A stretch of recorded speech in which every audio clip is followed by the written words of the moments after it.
A lot of the work that you will be doing is already guided by the work that has already been put in place, such as the Truth and Reconciliation Commission's calls to action.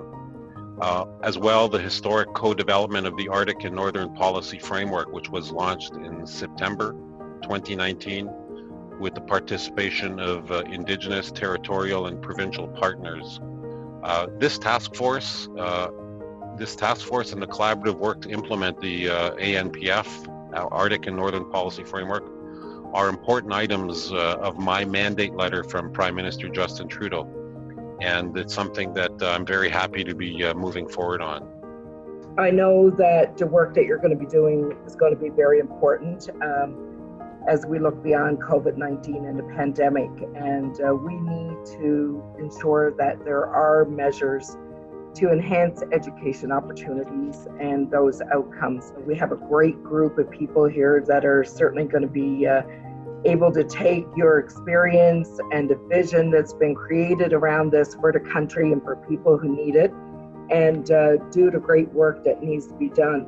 I'm very honored to be here, and I hope to bring a new perspective to the table, especially in matters of health and wellness of the youth in the North, because it's not just the lack of proper education resources that's keeping youth from the post-secondary education.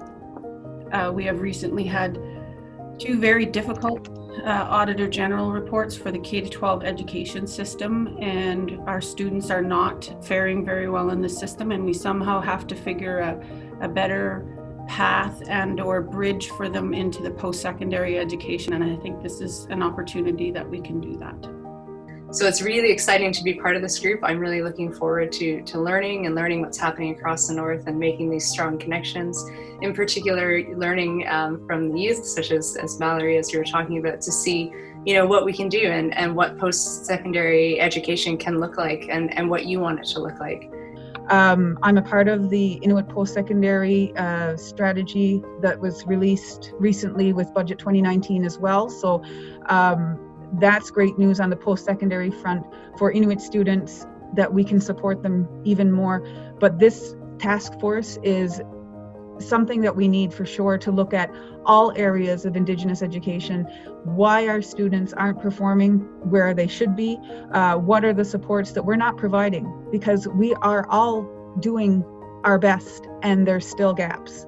What the Secretariat is striving to do, and this is its first year, is to support Inuit across Canada, and not just in providing financial supports for students to pay for tuition, but to also try to identify other needs, other types of supports, what might be called soft supports, but the things that often can make a huge difference in whether a student stays in school or whether they think that school is a place for them.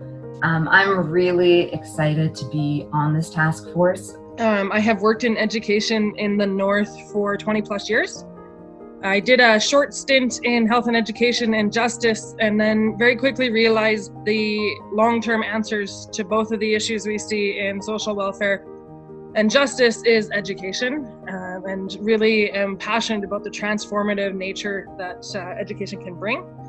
But I temper that with an honest and I think pretty strategic critique that the world of academia needs to have some pretty big shifts in it in order for it to be relevant and accessible for Indigenous people. Right now, my biggest priority, I want to say, my biggest talking point would be housing. How stressful it is looking for housing right now, anywhere, in Nunavut.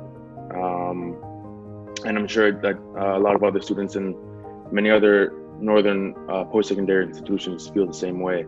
So one of the things that I'm really hoping to bring to the task force is really emphasizing a strengths-based approach to the work that we're doing. I think, we are all very well informed and have experienced a lot of the barriers that folks face when trying to access post-secondary education. But I think that one thing that I've really learned is the incredible resilience of Northern communities and Northern people, especially Indigenous communities and Indigenous people.